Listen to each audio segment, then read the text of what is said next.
Hi guys, I just wanted to start off by saying thank you so much for 1000 subscribers. You guys have known for how long I have been trying to accomplish this milestone. They say the first 1000 subscribers is the hardest. I don't know if that's true yet because it's only been like a few days, but you guys have like gone above and beyond. I didn't realize that my last video would receive the reception it did. Like even while filming it, I was like, okay, this is a good video. I can see it's a good video. But you know, when it's like people actually respond to your video and tell you, I can relate to this, I appreciate your content, it's just such an unreal feeling. It's kind of motivating when something reaches a new audience and people actually send you messages and tell you, oh, I relate to this, I understand where you're coming from. So I just want to thank you guys so much for all the support on the last video. And yeah, so today we're going to be talking about my unpopular opinions about Botswana.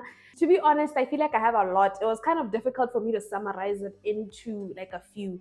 And guys, I've been like, the reason this video is late this week is because I literally had no idea what to film. So if you have any ideas, and please don't say a vlog, guys, because I don't have a life. I have nothing to do. I have nowhere to go.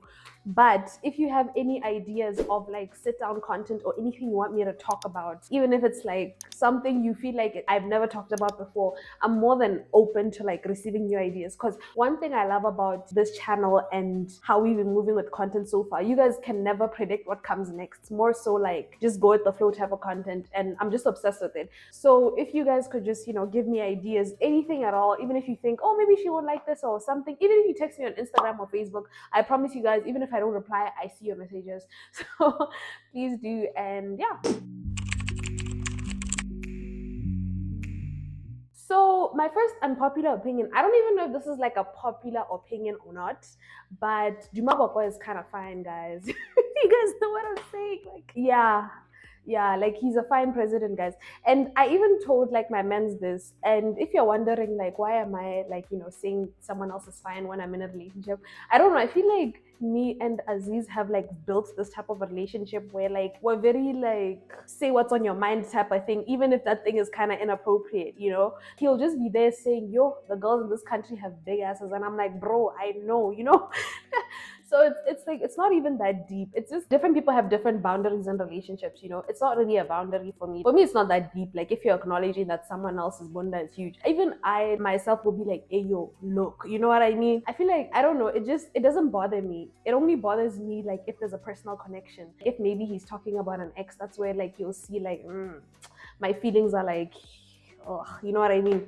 But besides that, like I don't mind if you're just talking about someone random on the street. It really does not bother me. So yeah, we've kind of built that kind of relationship. Even when we were watching the presidential debates together, I was just fangirling over Duma Boko, and I was like, I'm UDC for that reason alone. The man is fine. You know? Yeah, he's just a smash. Yeah, I'm happy he's president now. I don't even like know his policies. I don't know his plans for the country because I feel like all politicians are liars, hey? So it's hard to know like if these people are actually gonna do what they're saying. But based on physical appearance alone, if his policies are as good as he looks, then 100%. And I feel like he's the first president of Botswana that's actually like, actually like daddy vibes. You know what I mean? He gives like daddy vibes, like he gives like sugar daddy type of vibes, if you know what I mean, like young sugar daddy, Akwetsa BMW type of energy, because I feel like all the past presidents are like, because Morai was the first president that I was born and he was a president and he was like, physically he was alright.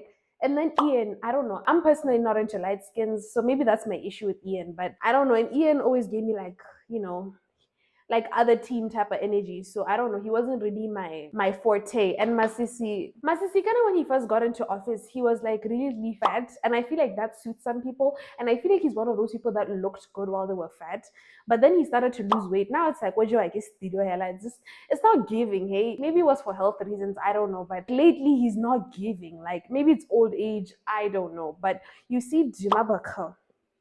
You see, and his wife is pretty too, but this ain't about her.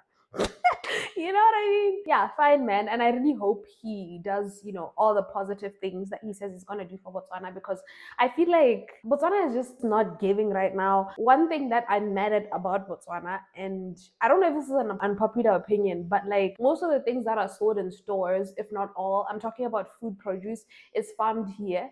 And I understand like, okay, promoting like local farmers, this, that.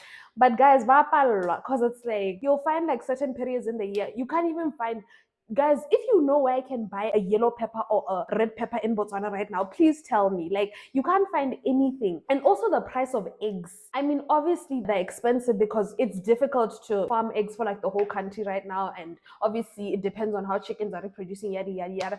But I feel like, honestly, like, obviously there should be laws on importation, but I feel like the local farmers in Botswana are just not meeting up to the demand or expectations. Like, guys, I have not found fresh chilies. Just chilies, my chilies, fresh in Botswana. And it's just so frustrating at how these basic necessities are not being provided to us because they're trying to support local farming. It's not working, guys. It's genuinely not working. Masisi like fumbled big time with that one. I feel like he could have just said like, oh, okay, let's start to incorporate local farmers more into whatever they are already producing, not completely depend on them to feed a country. Like, let's just be honest. That wasn't even my point. My point here is just, I just hope Duma Boko like re-looks at some of the things that Masisi put into place and just says, this is not it, you know? Okay, another unpopular opinion I have, guys. The funny thing is I wrote down a list of opinions, but the ones I'm saying now are just coming off the top of my head. But also, Chema Chema, let's talk about it, guys. For those of you that don't know, Chema Chema is like this project in Botswana where like they're giving money to like young entrepreneurs to start business.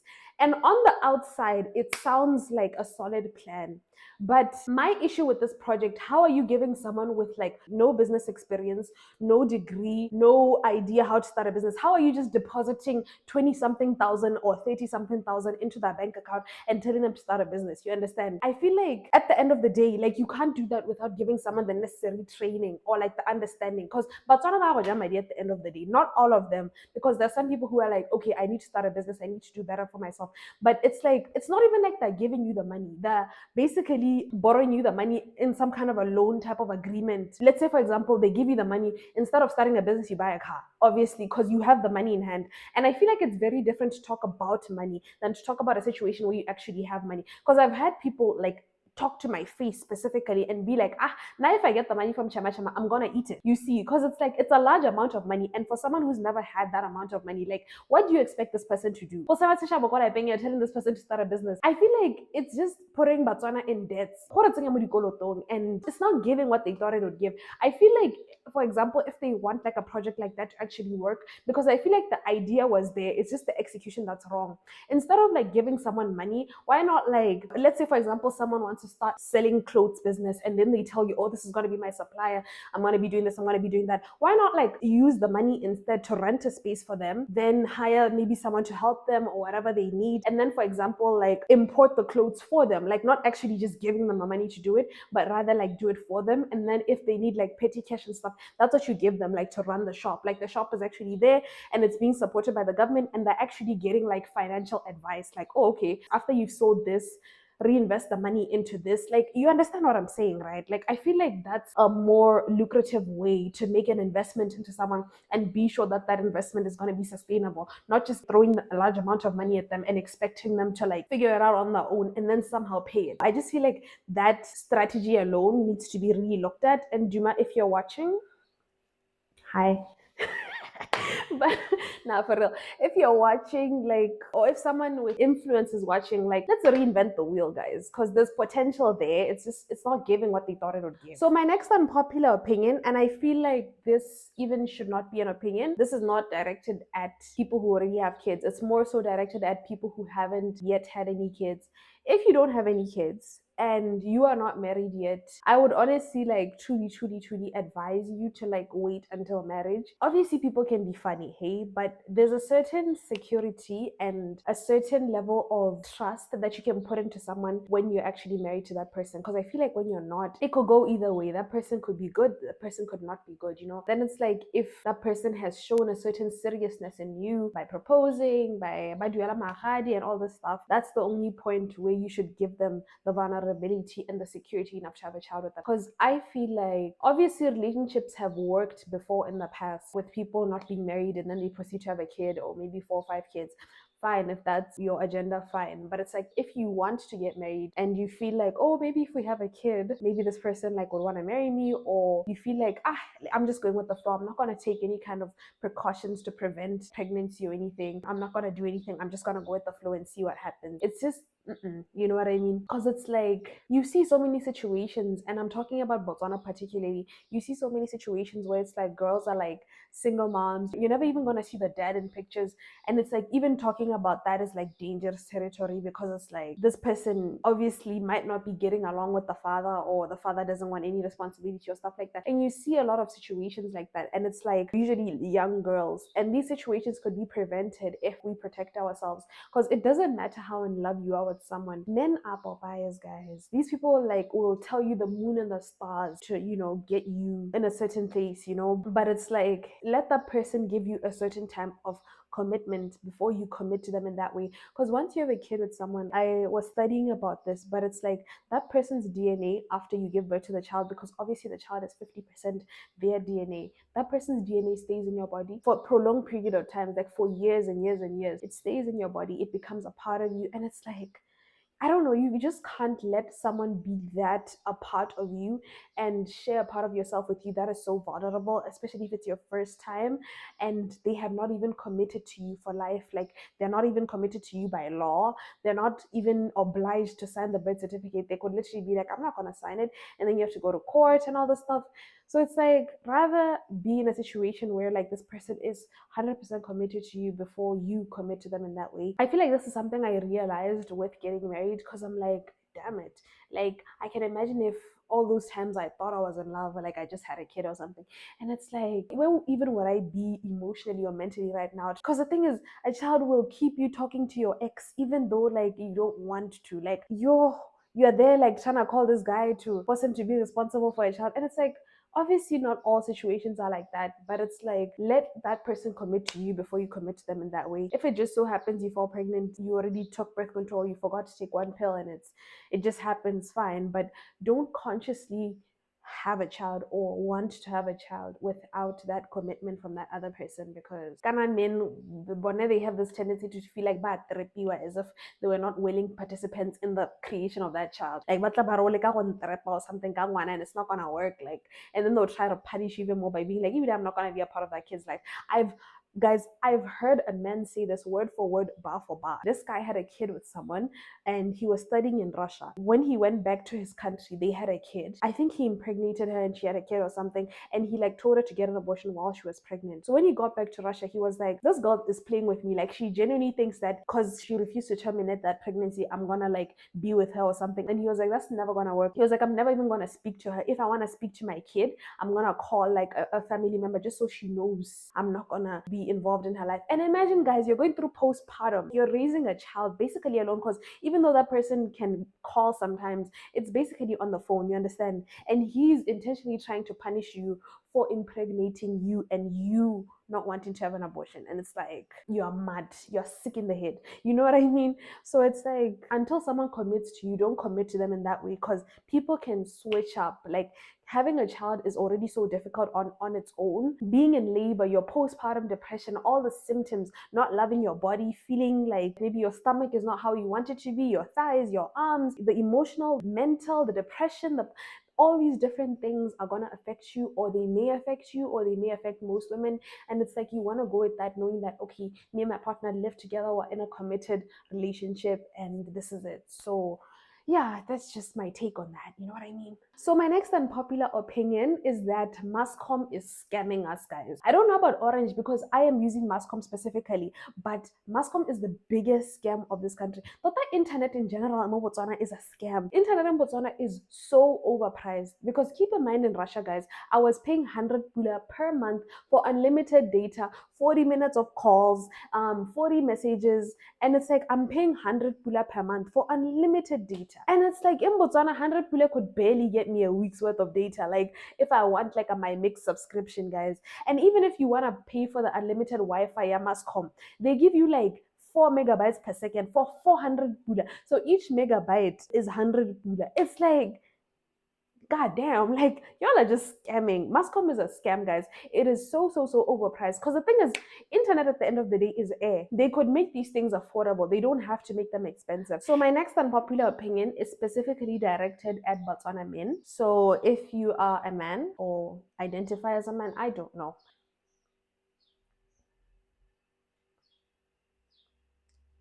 stop catcalling. Like, Don't do it. If you're one of those men on the road and you're whistling at girls, trying to call them, trying to say, hey, baby, and then when they don't answer you, you start telling them, "Ibile o maswe, ibile ga o montle," and all that stuff. Just stop, guys. It's not a good look. It's not. I don't know if anyone who catcalls is ever gonna see this, but let me tell you, that is the most unattractive thing. It's the biggest ick. It's the most disgusting thing you could spend your day doing. Girls are not stupid. We know, like, we understand. Obviously, if you're catcalling me, hey, sweetie, hey, this, hey, that, hey, that.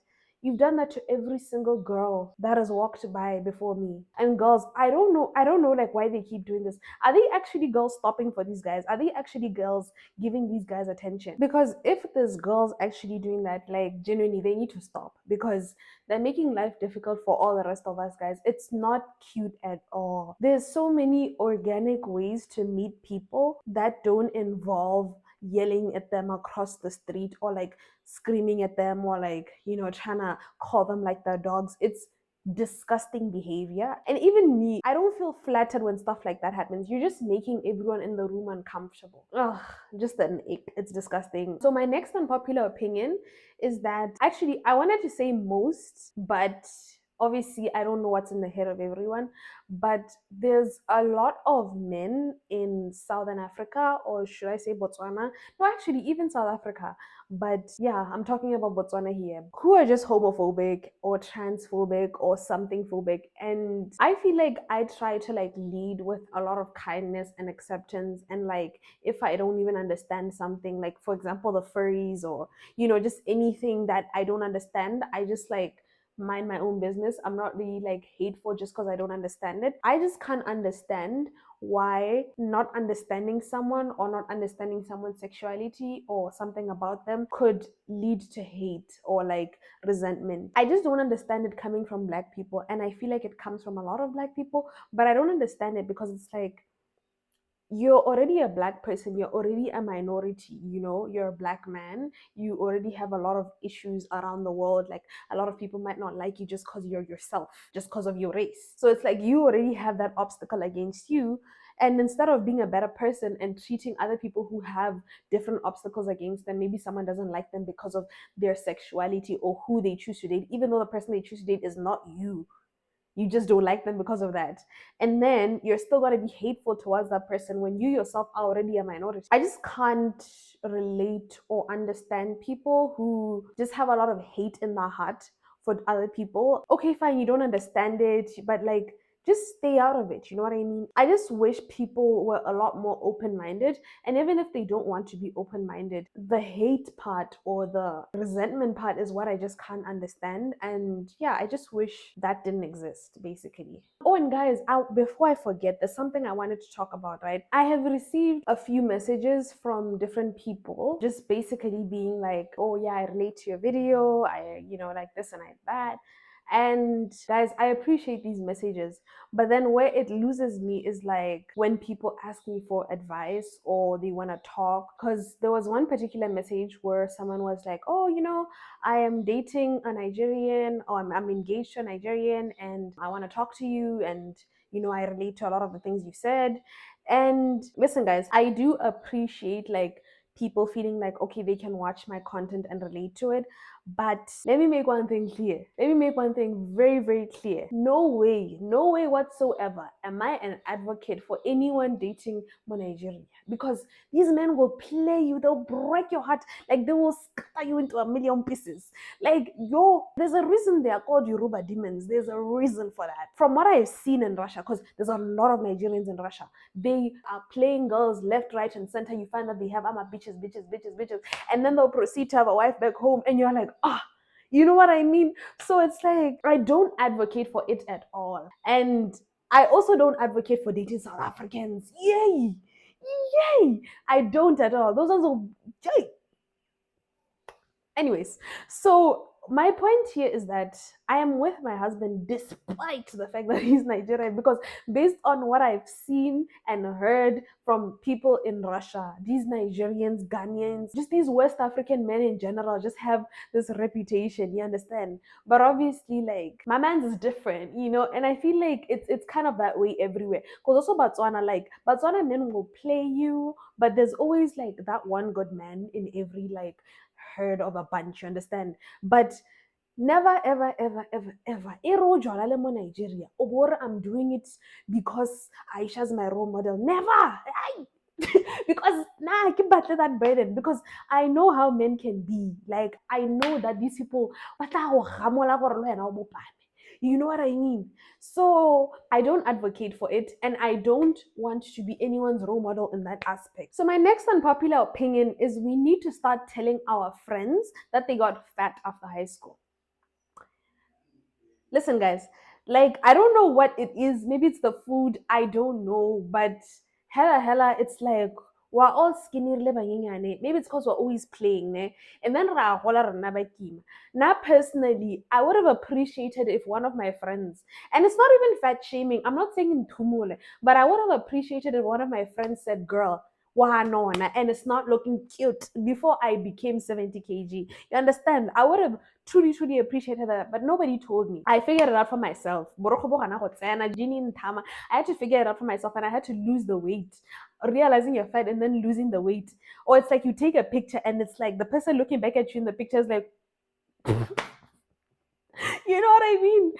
And I'm like, guys, let's not lie to our friends. Like, in the kindest way possible. Maybe like yo tsala, like, you are no, you know what I mean? Like, not even like trying to make them feel bad about themselves. But it's like some people genuinely gain weight and are unaware. And they would do something if they knew they gained weight. Not like a thing of like you're trying to force them to lose weight. Because some people are comfortable with that weight, hey? But you can tell your friend how I born, like they can't see it at all. And they're just eating, banana, they're getting fatter. And you're not telling them you're fake. You are fake. Because how can you be that person? Like, one more, like, how would you feel if someone did that to you? Now, personally, I don't know, maybe that's an unpopular opinion, and that's fine. I'm not fat phobic or anything. This is going to be very controversial, guys. I wouldn't say I'm fat phobic because I don't have a problem with other people like gaining weight or whatever. But you see, when it comes to me, like, that's my biggest fear in life. That's my biggest fear. Being fat again is my biggest fear in life. I have a fear of myself being fat. Like, this is my fear. Like, with pregnancy, I fear gaining the weight back because I just feel like being overweight took away a lot of the confidence I have. And I worked very hard to get this confidence back. My fear is going into that pit again. But yeah, guys, on a totally unrelated note, I weighed myself the other day and I am like the smallest I've been in like years. In February, I was 69 kg and now I'm 60, like 60 on the DOT, 60.00 on the scale. And it's like, goddamn. Like, it's just such a nice feeling, a very rewarding feeling when you work very hard. And guys, after you've watched this video, watch my first ever YouTube video and look at my face. It's like this. I said, "Ow, jump scare." You know what I mean? Genuinely, I've lost a lot of weight in my face and I feel like it's making me look younger. I look more lively in my videos. And obviously, like, I have a lot more energy in my videos, but I don't think that's because of the weight. I just think it's because I'm more comfortable on camera. But yeah, my next unpopular opinion is Maufiti, ne? Maufiti. Maufiti is like the most popular car in this country at this point, guys. I played a game with my mans the other day. I was like first person to spot a Maufiti wins. And before I could even get to the wins, like before it gets into more Maufits, one just passed by. And then another one, and then another one, and another one, and another one, guys. Guys, there's other cheap cars out there. Let's find something else. Let's recycle. How about something else? I don't know. I just feel like GTI in this country. I told my man, because we're planning to buy a car in January. I told him, even if they gave me the car for 10,000, I'm not buying a Maufiti because, guys, like, you know what I mean? Just the car in general, in that piece, like, I don't know, maybe it's because I've seen it too much, but now I know how to bona hela gore high Maufiti like it used to, because Maufiti used to be like, hey, but now it's like I'm seeing it, I'm like, hey. My last unpopular opinion And keep in mind, guys, I'll explain. So don't comment before I can well it be. I guess an hour well, and then we can talk about it. Now we can debate about it. But it's not that harona ditiro. You're just lazy.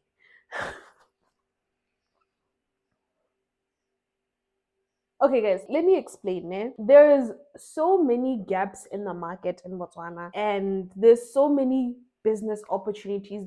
You don't even have to have all the money in the world to start a small business. There's so many things you can do, especially like on the field of importation. There's so many different gaps in the market, so many different small industries. Even if you're selling like earrings that are like good quality, you can import those, you can sell them. My thing is, a lot of people are waiting for other companies to hire them. And I understand that it's difficult to get a job there because those people want people with experience, but they won't hire you to give you the experience they want you to have.